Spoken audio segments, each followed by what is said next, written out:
Que cache-t-on derrière une information? Qui sont les concurrents d'une entreprise? Où trouver les réponses et comment les chercher?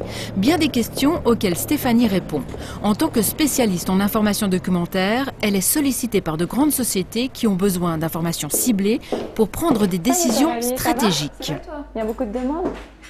Nous recherchons tout type d'informations, donc que ce soit des informations sur leurs concurrents, des recherches de fournisseurs, également des recherches bibliographiques, donc sur un certain marché. Pour effectuer nos recherches, nous utilisons principalement Internet. Nous utilisons également notre réseau qui est vraiment international, présent dans tous les pays. SVP Conseil, Stéphanie Perroux, bonjour.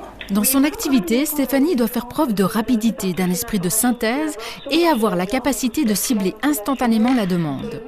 Il faut trouver la bonne information, celle qui va correspondre à tous les critères exprimés par notre client. Et c'est vrai que c'est de l'enquête. Justement, j'aime bien quand ça bouge, c'est varié, on apprend beaucoup de choses. Pour mener à bien ses enquêtes, elle doit maîtriser les bases de données, savoir chercher sans se perdre sur le net, car les informations qu'elle remet à son client doivent être complètes et validées.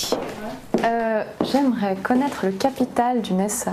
Nous sommes enquêteurs, nous recherchons de l'information, nous sommes journalistes, nous questionnons les sociétés que nous contactons dans le cadre de nos recherches et nous sommes spécialistes car nous avons la technique de recherche d'un spécialiste.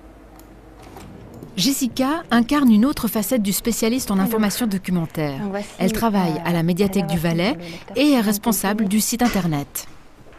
C'est gérer de l'information, gérer des documents sur tout support, que ce soit des sites internet, des bases de données, des films, des images, des affiches. Donc on est vraiment ces personnes qui sont l'interface entre le chercheur et une information.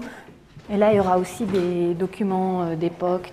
Elle doit souvent guider chercheurs et universitaires dans les rayons de la médiathèque, afin de faciliter les recherches et préserver les documents précieux comme certains manuscrits entreposés dans les coffres. Ils ont été numérisés et sont aujourd'hui consultables en ligne. On numérise nos collections, donc on aura de plus en plus une réalité en ligne de la bibliothèque, donc une interaction, une relation qui peut se vivre par l'écran avec la bibliothécaire, pas seulement dans Second Life, mais aussi sur le site web de la bibliothèque. Enquêter pour une entreprise, gérer un patrimoine ou être en prise avec l'actualité. Je pourrais parfaitement travailler à la radio, à la télévision ou dans des journaux, pour gérer les flux d'informations qui sont créés tous les jours, pour les organiser, pour faire que dans le temps on puisse les retrouver. Le domaine de compétences du spécialiste en information documentaire est très vaste.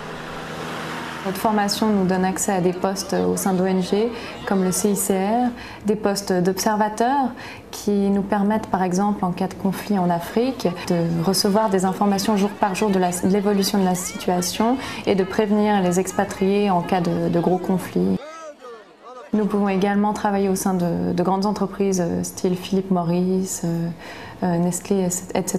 avec l'enjeu stratégique de l'information. Les grandes sociétés vont mettre en place dans les prochaines années des cellules justement d'intelligence économique de veille afin de surveiller leur environnement. Si vous avez l'âme d'un fin limier ou si vous aimez observer les transformations de la société, sans aucun doute, c'est une activité faite pour vous.